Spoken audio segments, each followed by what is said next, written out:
You come down here, you insult her, you embarrass me. Leave that bastard. Leave a beautiful girl like that dying in the street like an animal. David! David! Here!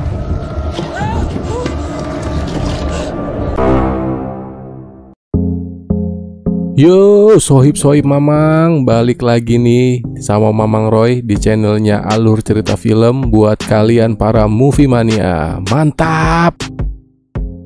Kali ini Mamang balik dengan film yang berjudul The Good Neighbor. Film yang bercerita tentang David Stevens yang bekerja sebagai wartawan di negara orang. Seketika, semua berubah saat David menabrak seorang wanita. Karena pekerjaannya sebagai wartawan, David diharuskan meliput kasus yang ia sebabkan sendiri. Apakah David akan memberitakan dirinya sendiri atau malah menutup-nutupi kasusnya? Penasaran? Kalau gitu kita langsung intro.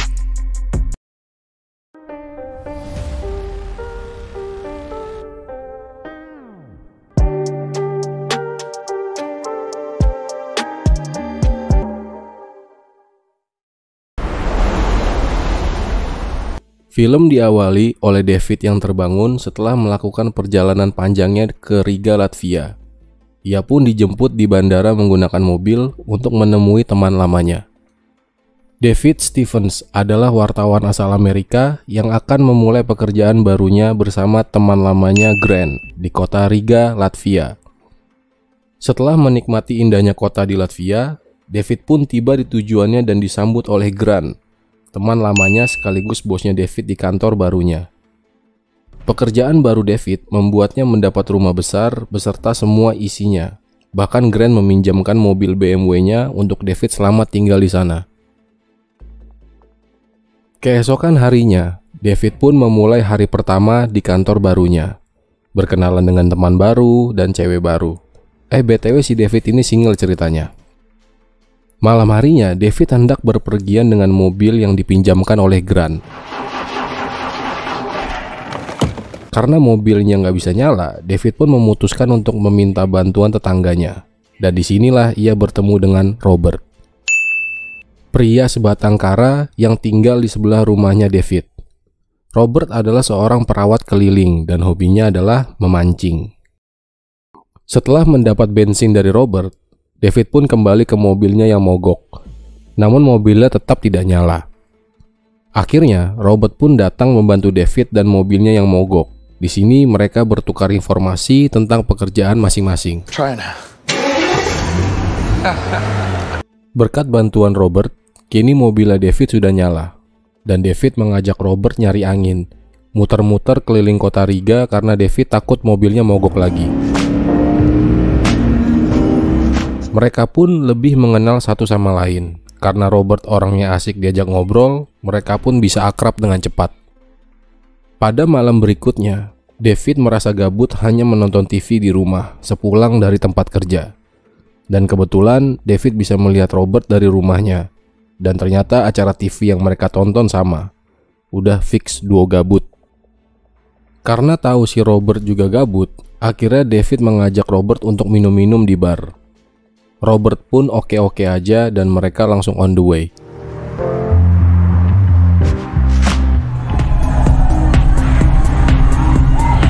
Mereka pun larut dalam pesta di bar itu. Joget dan minum-minum mereka lakukan sampai puas. Dan saat David mau menambah minumannya yang habis ke bartender, ia berkenalan dengan seorang perempuan bernama Janine.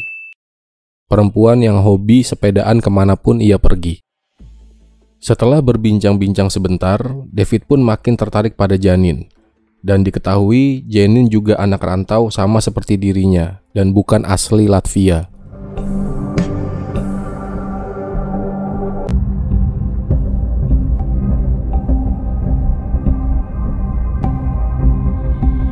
Karena sudah sangat larut dan harus pulang, Janine meninggalkan nomor HP-nya di tangan David.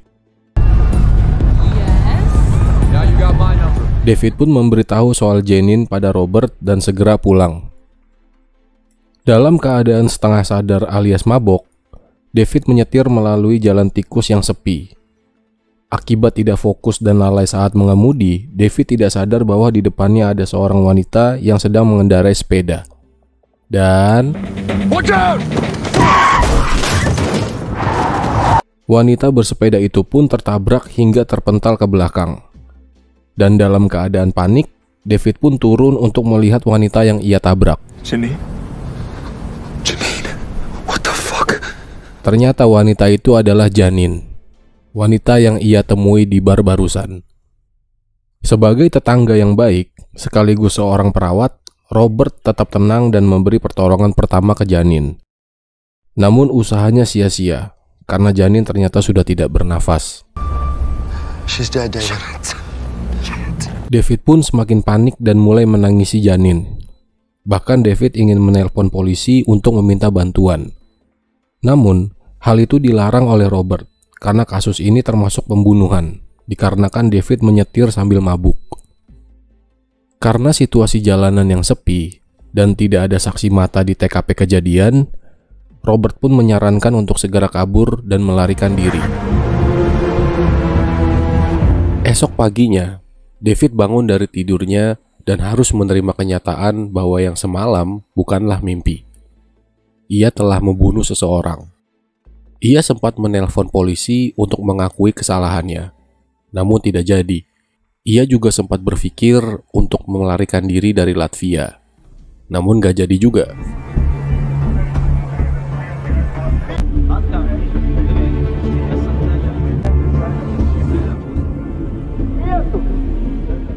Robert kini tiba di rumah pasiennya, Madam Petrov, yang tinggal tidak jauh dari lokasi kejadian untuk melakukan perawatan seperti biasa. Sembari melakukan cek kesehatan rutin, Madam Petrov menjelaskan bahwa dirinya tidak bisa tidur semalam karena ia melihat seperti ada kecelakaan yang dilakukan oleh dua orang menggunakan mobil. Namun ia tidak tahu siapa dua orang itu. Mendengar hal ini, Robert agak panik. Ternyata pembunuhan yang dilakukan David ada saksi mata, yaitu Madam Petrov, pasiennya sendiri. Sepulangnya dari rumah Madam Petrov, Robert mengambil tindakan cepat. Tanpa sepengetahuan David, ia masuk ke garasi dan mengambil BMW putih milik David dan membawanya kabur. Robert berniat untuk menghanyutkan mobil David di danau untuk menghilangkan barang bukti. Sungguh tetangga yang baik si Robert ini. Oke, kita balik dulu ke David. Karena David seorang wartawan jurnalis, ia ditugaskan dari kantornya untuk meliput kasus pembunuhan yang sebenarnya ia lakukan sendiri. Kemudian, David pun ikut menghadiri press conference yang dirilis oleh kepolisian. Di sini, tim penyidik menyimpulkan bahwa korban bernama Janine Rafaela, 28 tahun. Ia tertabrak mobil saat akan hendak pulang dari bar. Dan sampai saat ini, polisi masih mencari saksi dan bukti lebih lanjut. Hey, you speak English? Di sana pula, David bertemu dengan seorang wanita bernama Vanessa, yang merupakan kakak dari Janine. Karena tahu David adalah wartawan, Vanessa ingin meminta bantuan David untuk menulis artikel tentang saksi kejadian agar segera melapor. Namun, David hanya mengangguk dan segera pergi. Sesampainya di rumah, David terkejut saat melihat mobilnya hilang. Akhirnya, ia pun tahu kalau Robert yang membuangnya demi menghilangkan barang bukti. Dan mereka berdua berencana untuk melaporkannya sebagai pencurian mobil agar tidak mencurigakan. Oke, lanjut. Keesokan harinya, Vanessa datang ke kantor David untuk menanyakan perkembangan kasus adiknya saat ini. Karena menurutnya, polisi tidak bergerak cepat menanggapi kasus ini. David pun hanya beralasan bahwa ia sibuk sampai akhirnya Vanessa memberitahu bahwa ia tahu cara menangkap si pembunuh. David pun akhirnya setuju untuk mendengar rencana Vanessa. Sebenarnya, apa yang disampaikan Vanessa sangat masuk akal, karena Vanessa bilang hanya pengemudi yang mabuk yang mengambil jalan pintas lewat jalan sepi dan menghindari jalan raya. Jadi tebakannya tepat, karena memang pembunuhnya lagi mabok.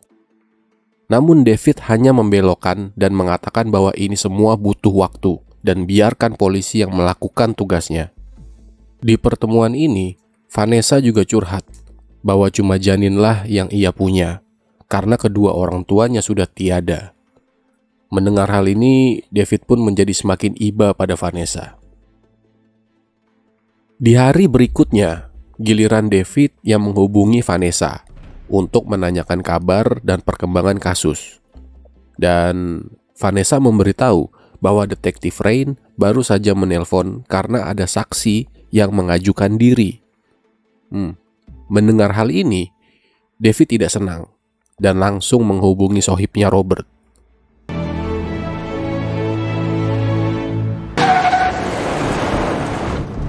David memberitahu Robert bahwa ada wanita tua yang tinggal dekat TKP kejadian yang mengajukan diri sebagai saksi.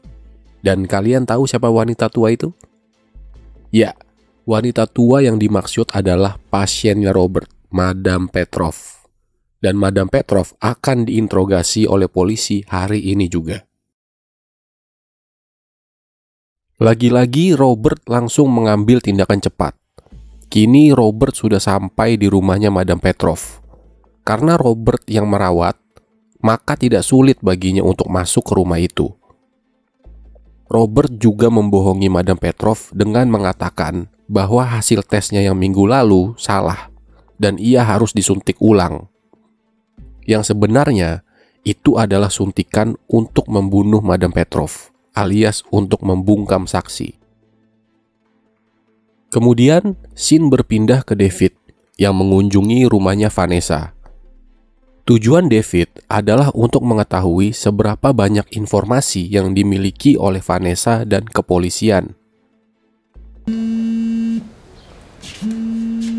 Saat akan mengambil minum untuk David, HP-nya Vanessa mendapat panggilan dari detektif Rain, detektif yang juga ikut dalam memecahkan kasus ini. Dan Vanessa sangat terkejut mendapat kabar kalau salah satu saksi dalam kasus ini, yaitu Madame Petrov, tiba-tiba terkena serangan jantung dan meninggal.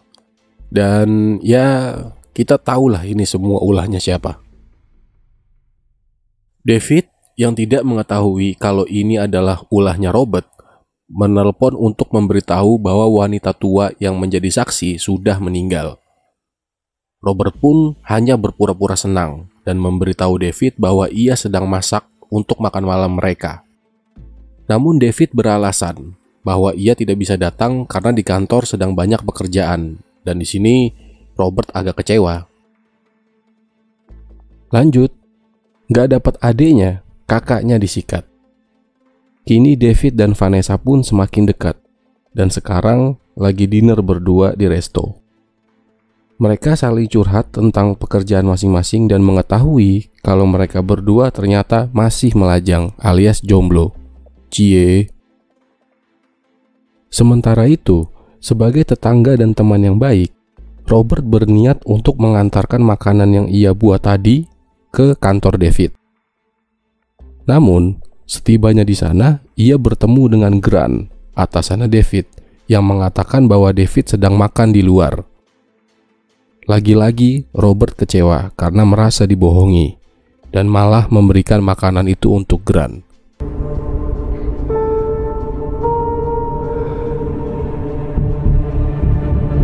Hari demi hari membuat David menjadi semakin dekat dengan Vanessa. Bahkan David juga ikut menghadiri acara memorial untuk janin, wanita yang sebenarnya ia bunuh sendiri. Memorial itu dihadiri oleh saudara dan kerabat dekat dari janin, bahkan detektif Rain pun hadir. Sepulangnya dari acara memorial, Robert sudah menunggu David. Robert pun tahu kalau David habis menghadiri acara itu. Namun David beralasan bahwa ia melakukan itu untuk menutupinya demi pekerjaan. Robert pun semakin kesal pada David. Mengapa setelah kematian janin, David malah dekat dengan Vanessa? Robert pun merasa sudah berusaha mati-matian menutupi kasusnya janin, sedangkan David malah asik mesra-mesraan dengan kakaknya. Tidak cukup sampai situ, Robert juga memberitahu kalau media sekarang sudah merilis berita tentang kematian janin di koran-koran. Keesokan harinya di kantor, Grant, bosnya David, mendapat telepon dari kepolisian yang memberitahu tentang mobil BMW-nya yang hilang dicuri. Grant yang bingung dan curiga langsung menuju ke rumah David untuk menyelidiki mobil BMW-nya. Dan setibanya di sana, keberadaan Grant langsung tercium oleh Robert. Ternyata kepolisian benar. Mobil Grant yang dipinjamkan ke David menghilang. Dan Grant juga menemukan beberapa pecahan kaca lampu depan yang cukup mencurigakan. Namun, belum sempat menyadari apa yang terjadi, tiba-tiba Robert psikopat datang. Hey there. Sementara itu, David tetap tidak mendengar nasihatnya Robert. David masih terus dekat dengan Vanessa, kakaknya janin. Kini mereka semakin dekat, bahkan sudah tidur satu ranjang. Robert yang mengetahui hal ini semakin kecewa dengan kelakuan tetangganya itu. Kemudian scene berlanjut pada David dan Vanessa yang baru tiba di rumahnya David. Namun, kedatangan mereka ternyata telah disambut oleh detektif Rain untuk menanyakan beberapa pertanyaan seputar kematian janin kepada David. Nah, pas banget kan ada Vanessa lagi. Nih, Mamang jabarin hasil interogasinya ya guys ya. Di malam sebelum janin meninggal, David dan Robert terbukti juga berada di bar yang sama dengan janin. Dan kepolisian menemukan catatan panggilan terakhir di HP janin dan ada nomor David di dalamnya.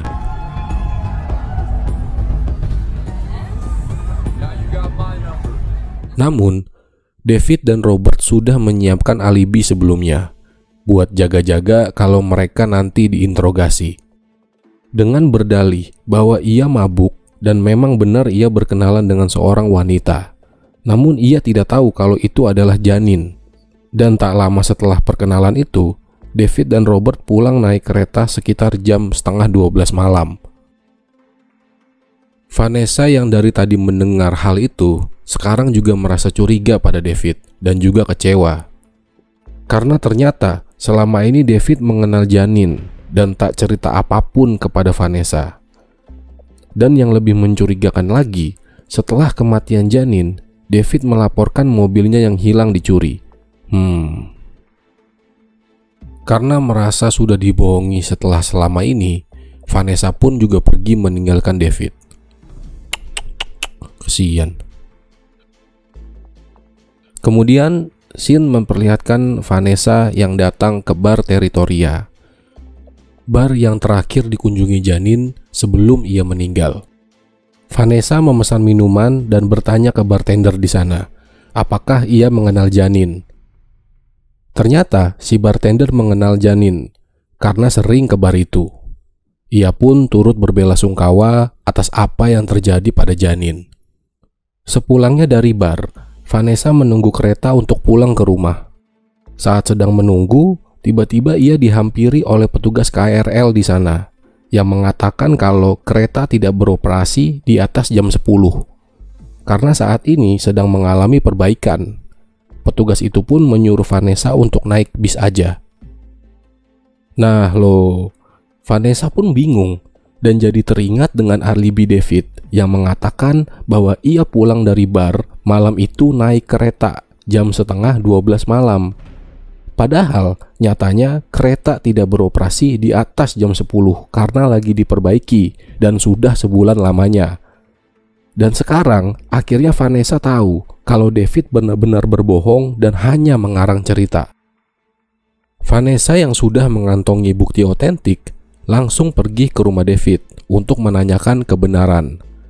Dan sayangnya David tidak ada di rumah. Malahan Vanessa bertemu dengan Robert. Vanessa. Dan bodohnya Vanessa, bukannya pulang, dia malah nanya kebenaran kepada Robert, si pembunuh berdarah dingin. Karena Vanessa tahu kalau Robert juga ada di sana malam itu bersama David. Vanessa pun menanyakan, jam berapa kalian pulang naik kereta dari bar malam itu? Dan dengan entengnya Robert menjawab sekitar tengah malam, yang berarti sekitar jam setengah 12-an. Vanessa akhirnya sadar kalau David dan Robert ternyata sekongkol untuk menutupi kematian janin, dan memberitahu Robert bahwa ia dan David berbohong karena kereta tidak beroperasi di atas jam 10, dan itu sudah lebih dari sebulan seperti itu. Karena alibinya sudah ketahuan, Robert, psikopat berdarah dingin pun langsung beraksi kembali.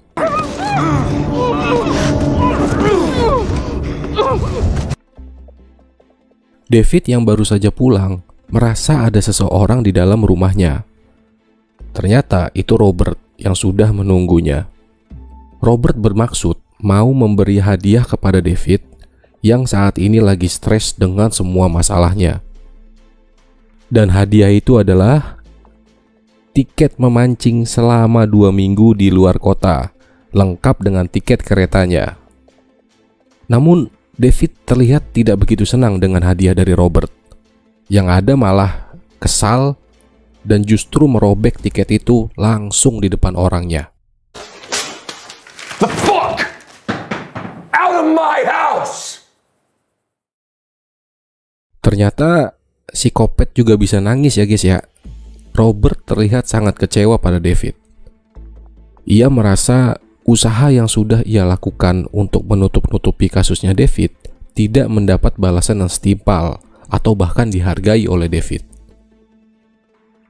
HP-nya Vanessa pun kini ada di tangannya Robert, dan terlihat David terus menghubungi Vanessa tanpa David ketahui kalau sekarang Vanessa lagi disandra oleh Robert. Keesokan harinya, terlihat Robert yang sedang duduk-duduk di taman sendirian, dan kelihatannya masih sangat kecewa dengan apa yang terjadi.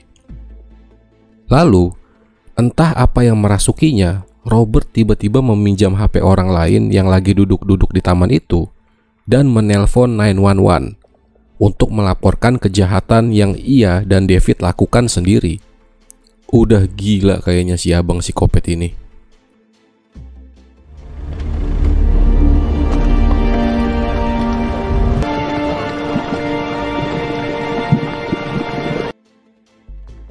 Dan ya, berkat laporan dari Robert, kini kepolisian berhasil menemukan mobil BMW putih yang tenggelam di dasar danau, yang sebelumnya dilaporkan bahwa mobil ini dicuri.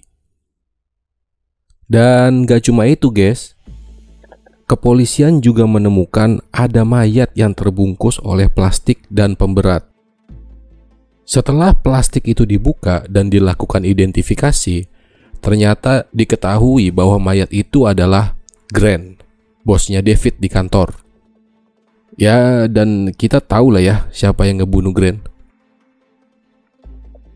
Kemudian, scene kembali ke David yang kini sudah tiba di rumah Vanessa.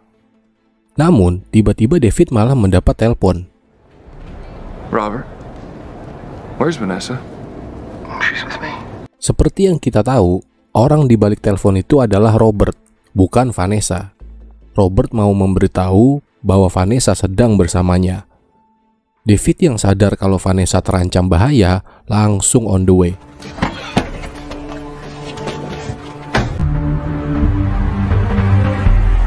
Sambil nunggu David OTW, kita balik dulu ke Robert. Robert menyandera Vanessa di sebuah gubuk tua dekat danau tempat biasa ia memancing. Seperti halnya Grant dan Madame Petrov, Robert juga berniat untuk membunuh Vanessa. Namun sebelum membunuhnya, Robert mengungkapkan kebenaran yang sesungguhnya yang tidak satupun orang tahu selama ini. Ternyata, di malam saat janin tertabrak mobil, keadaannya hanya sekarat dan belum meninggal. Artinya, janin masih bisa diselamatkan jika langsung ditolong. Namun, Robert meyakinkan David yang sedang panik dan mabuk di malam itu bahwa janin sudah mati.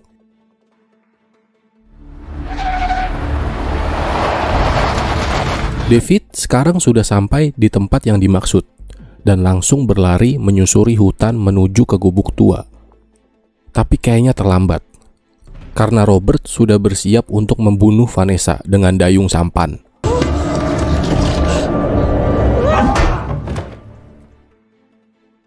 Robert ini memang pembunuh lihai.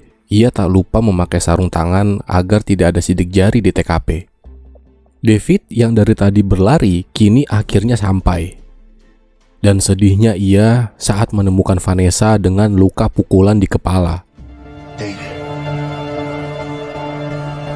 Kemudian Robert tiba-tiba muncul dan memancing amarah David dengan mengatakan bahwa dialah yang membunuh Vanessa, Janine, bahkan Grant. Sedangkan yang dilakukan Robert hanya melindunginya dari segala kesalahan yang dibuat oleh David.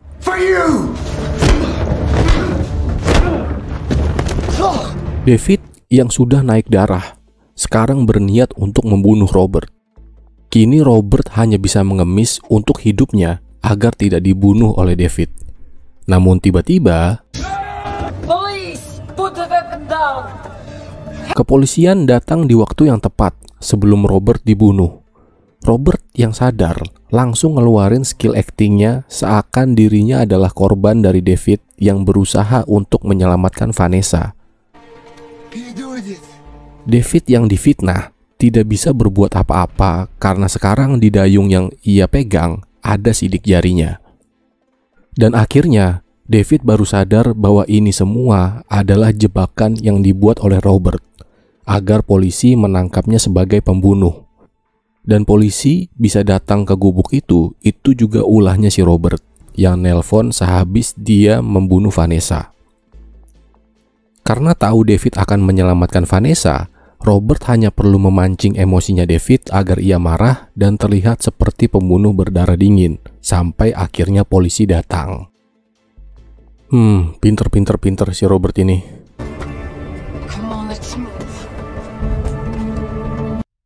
Sementara itu, Vanessa masih mendapat perawatan intensif dari petugas medik yang bergerak cepat untuk menolong nyawanya. Karena rencana Robert yang sangat sempurna ini bisa gagal total jika Vanessa masih hidup. Jadi Robert di sini hanya bisa berharap bahwa Vanessa sudah mati. Namun tiba-tiba detektif Rain menghampiri Robert dan menyampaikan berita bahwa Vanessa masih hidup dan ia masih bernafas. Nah lo, jeng.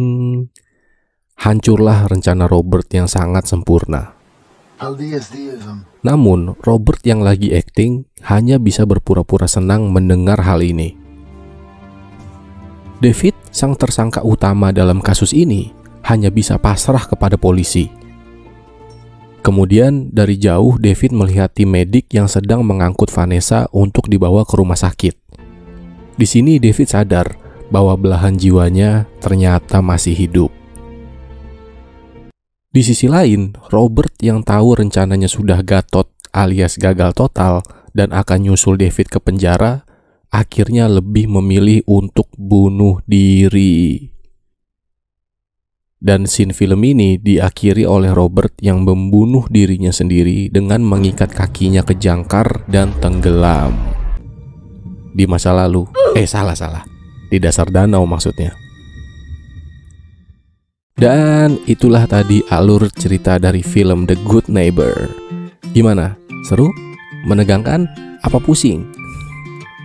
Kalau Mamang jujur pusing di awal film untuk mengerti ceritanya, tapi lama-lama makin seru dan ya cukup menegangkan. Oke, mungkin segitu dulu untuk alur cerita The Good Neighbor. Kalau kalian ada film yang mau Mamang bikin alurnya, komen aja di bawah. Akhir kata, Mamang, ciao, bye.